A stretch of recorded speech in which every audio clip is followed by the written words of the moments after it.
Now, I'm going to do something different I don't ever do. I'm going to play music as a background, and I'm going to teach over it. So try not to pay attention that much to the music. But I feel it's appropriate. 15, 16. So if Google comes on, man, with their stinking advertisements, you know that's it's Satan, man, trying to do something. 6 to 8. It's funny. What is it? Put on Mark 15. do not disturb. Yeah, 6 right. through 11. Oh, stop the advertisements. Yeah, I should pay the. Or go up top, pull it down, 16, pull up top down, Well, I'll listen to the advertisement now. You know. And it does that? 6 to 11. Yeah. 6 to 11. stops the advertisements. Is Oh. that 6? Yeah, now it's good. Yeah. Oh, it's not playing. Cool. So, anyways, I just want to read it. So, Mark chapter 15, 6 to 11. Now, it was Jesus got arrested. And all of a sudden, this man comes into the scene, into all the Gospels. All the Gospel writers write about this man out of nowhere. Why? Now, it was the custom of the festivals that they released a prisoner whom the people asked for. A man called Barabbas, who was in prison, who was with the insurrectionists who had committed murder. The crowd came up and asked Pilate to do for them what he usually did. Do you want me to release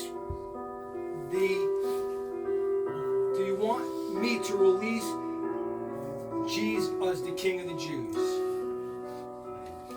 And the chief priests stirred up the crowd to have them ask for Barabbas. So I want you to picture this scene of Jesus. He's sitting there. He's brought before Pontius Pilate, who was the head honcho of the province. And there's hundreds, if not thousands of people in the courtyard. And it was Passover. So there was a custom to release a prisoner. And Pontius Pilate says, who do you want me to give up to you? And the people, the elders there, incited the crowd. Ask for Barabbas. Let's get Barabbas free. And the people in unison started shouting, give us Barabbas. Give us Barabbas. And Jesus is just standing there. And at this point, he's probably beaten up, bloodied. The Bible says he was blindfolded. And they punched him and said, who hit you now? Prophesies. So he was probably bludgeoned by then. And they go, who do you want us to release? And they cry out, we want Barabbas. We want Barabbas. So what you naturally think that this was the people's idea, right? This must have been the elders who was inciting the crowd to release Barabbas. Was it the elders' idea, or was it the idea of God the Father? Was it because of the love of God that they cried out, "Give us Barabbas"? Or was it the people's idea? And we have no record of this guy Barabbas from that point on. There's no proof that he repented, that he became a follower of Jesus. There's no proof that ever happened. Most likely, he just had a smile on his face. He jumped out, he cheered with the crowd, and the people cheered for him. And he went on his merry way, and he did his thing. There's no record of him turning, and God knew that. And Jesus says, take me. He said, take me. He said, take me. It's not the people. It was the it says in the Bible, it says in the book of Acts chapter 2 that Jesus was handed over to you. It was by the predetermined and plan and foreknowledge of God the Father. So Jesus is sitting there, and it's not even a choice. It's like Jesus didn't ever. The only thing he did was heal people and love people, and he only he freed people who were blind and deaf. He sat with prostitutes and he ate with them and told them that there's a different way of living. That's all he did. And we know that Barabbas was a murderer. The Bible says he was a murderer. Willingly killed people. Probably for revolutionary purposes. He was probably a zealot. But still, a predetermined murderer of people. And Jesus said, "Take me." And Jesus didn't open up his mouth. He didn't put up a fight. Like I don't know about you, but I read that story and I'm like, dude, I see Barabbas sitting right across from me. And I see her right there. And I see her. And I see him. And I see Barabbas all here in this room. It's everybody who should have took that penalty. And Jesus said, "No, take me. Take me." And it was for no other reason than because of the love of God. And you realize that Jesus loves Barabbas. He loved Barabbas. It was because Jesus loved Barabbas. Like, what does that do to you, man, if you believe that? What is it? Does that do something to you, man, that we have this insurrectionist, this murderer who killed people? And because of the love of God for him, that penalty, man, was put on Jesus? If you believe that, that's got to do something to you, because everybody sitting here is Barabbas. Every one of them. Every last one of you. And this is the gospel. It's a God, man, that says, "Take me. Take me. Put back your sword and take me." I mean, come on. One more. This is actually one of my favorite songs. I think Joe likes this song too a lot. It's a classical song, and I think I can vouch for him. But this is another one that's really great. I'm gonna play it. I think that you'll recognize it. Luke chapter 23. I'm going to read a few verses. It begins in verse number 39 if you want to turn to it. Luke 23, beginning in verse number 39. One of the criminals, so they're on the crosses, guys. Jesus is in the middle of two criminals. One of the criminals who hung there was hurling insults at Jesus. "Aren't you the Messiah? Save yourself then and save us too." And then the other criminal rebuked him. "Don't you fear God, since you're under the same sentence? We are punished justly, for we are getting what we deserve. But this man has done nothing wrong." Then he turned and said to Jesus, "Jesus, remember me when you come into your kingdom?" And Jesus answered him, "Truly I say to you, today you will be with me in paradise."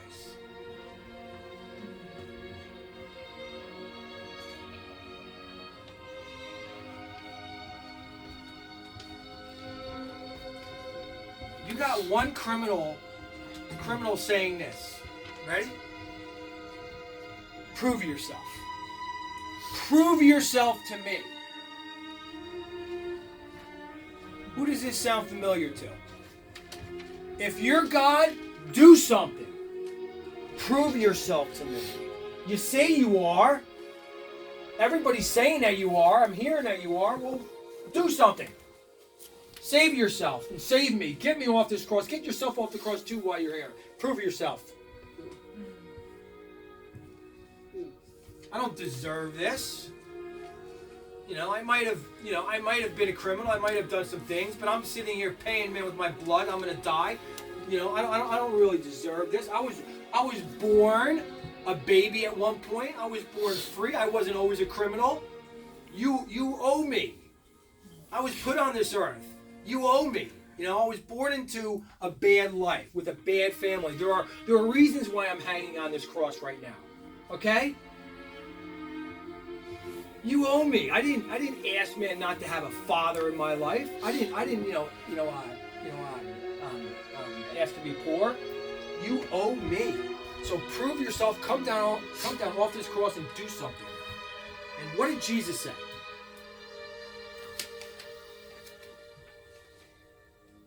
He didn't say anything. Jesus didn't even respond. He didn't even respond. What does that tell you? He didn't even respond. Prove yourself. Come on, man. I mean, who here has ever felt like, if there's such a benevolent, good God, why am I in the middle of a blank sandwich? That's a 4-letter word. It begins with the letter S. It ends with the letter T. It's got H-I in the middle. Why was I born in this blank sandwich? Why am I living in it right now? Okay? Come on. You're supposed to be this benevolent, good God. Why did this happen to me? Prove yourself. Do something. It's the age-old question. It's the age-old question, man. Why is this? This doesn't jive. It doesn't go together like peanut butter and jelly, man. It's just it's good God. Crap life, good God, crap. Doesn't make sense. Prove yourself. Come down off here and do something. Jesus didn't even answer him. And then we have the other criminal. So I just want to read something. We hold these truths to be self-evident, that all men are created equal, that they are endowed by their Creator with certain rights, unalienable rights. Among these rights are life, liberty, and the pursuit of happiness. That is American, and that is nice, and I love that sentiment. And I wish it was true. It's not biblical. It's not biblical. What is biblical is this. And then the other thief turned to this guy and said, "Are you out of your mind? Are you crazy?" So he turns to this guy and says, "We're getting what we deserve." He says, "We are being punished justly, for we're getting what our deeds deserve, but this man has done nothing wrong." Then he turned to Jesus and said, "Jesus, remember me when you come into your kingdom?" And Jesus said, "Truly, I say to you, today you will be with me in paradise." So what the other thief, said, "You're out of your mind. We're getting what we deserve. This guy's done nothing wrong. We deserve this. Like, my marriage deserves not to succeed because I've looked at other women in lust. I'm a human being. I have. Okay? Therefore, boom, failure. Like, we don't, I've lied to people. Boom. I mean, where do we get off thinking that God owes us? Come off the cross, you owe me. Where do we get off of thinking we're owed anything? When the truth is that we deserve everything that he took. And this guy recognized this. And the guy came to his senses. And in a brief moment of clarity, he's like, "I get it now. I deserve what you're taking." He doesn't deserve this. And he comes to his senses. And he turns to Jesus. And he says, basically it's kind of a question. He says, "Remember me if you could, if it's possible, if you would, remember me, please, when you come into your kingdom? And Jesus responded this time. And he turned to the dude and said, oh, picture yourself as this criminal, man. You know, minutes away from death. Cardiac arrest, his lungs filling with blood, gurgling, knowing he's going to die, knowing he's going to stop breathing, his heart's going to stop pumping, his brain is going to cease to work anymore. He's going to be off of the planet Earth forever. And he knows this. And he's like, and he gives it one let, you know, he's not wheeling and dealing with God. He's got no time to bargain. He's got no time to make amends with people. And Jesus turns to him moments away. This guy's probably anxious as hell. He's probably sweating. He's probably so nervous. What's going to happen? He's crying. He knows, he's aware. In fact, he's near death. And he goes, if you could just remember me when you come to him. Jesus turns to him and goes, these wonderful words. This is the gospel. You ready? He turns to him and goes, today, you're going to be with me. Today. Not when you make your amends, not when you right your wrongs, not when you ask for forgiveness of those who you have burned, not when you learn to recite a few prayers, not when you start going to church. Today.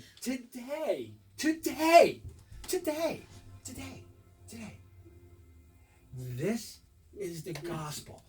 This is the gospel. You know,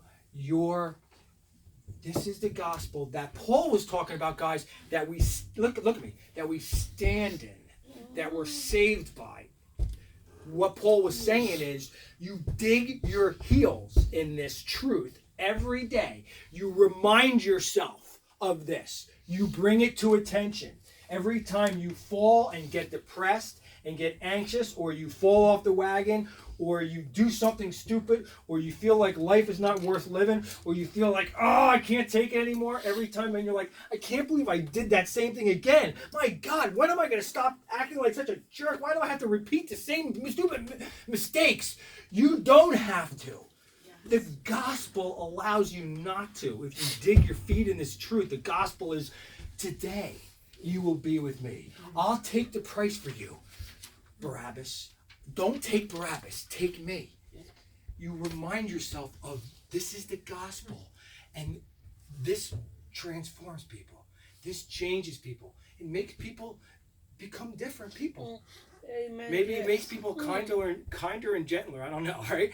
But this is the gospel. I mean, is this wonderful? Is this wonderful? Think about this last thing. So I posed a question. So what do we do with the gospel? Everything. The gospel is everything. We live by it. We live in it. We stand in it. We walk in it. We remember it. We recall it every day. Every time we fall, fail, slip, trip, we just saturate ourselves in the fact that Jesus turned to say, take me, not Barabbas. I love Barabbas. Today, you will be with me. This is the gospel. And this is the power of God that changes people's lives and makes the power of God unto salvation, unto wholeness, unto completeness, this is what transforms many people's lives when we stand in it and dig our heels in it. I mean, I know this was an important message for me, and I'm just going to wrap it up right now, because this is, I mean, just you read the Bible, guys, and you read about the way that Paul talks about the gospel over and over again. And I want to stop thinking of this. The gospel has to be central in our lives. The gospel is, I love Barabbas. Take me instead. Today you will be with me. What does that do to you? How do you think that guy felt on the inside? Oh, he must have been like this, Joe. Oh, my God. And then the next thing that Jesus said was, Father, into your hands I commit my spirit. And he breathed his last. So we know that this interaction that happened, like between the criminal and him, happens probably just moments before Jesus breathes his last. So God waited this criminal out. Yeah. God waited this criminal out. God wanted this criminal. God handpicked this criminal, waited him out till he finally came to his senses. It's like, no, he didn't do anything wrong, you bonehead. We deserve this. Remember me. Today. And then Jesus breathed his last, probably moments afterwards. God waited him out. God will wait you out, man. He will wait you out. So, so I'm not going to do communion. I'm sorry. I got a little bit. I'm usually a bit funnier. I think I got more serious. Man, I like that. it's important to me though. That. So I just want to. I'm grateful for everybody here. I'm so grateful, man. Jennifer came in this morning. Yeah. I want Sean to say what he has to say, and then I'm just going to pray us out. Okay?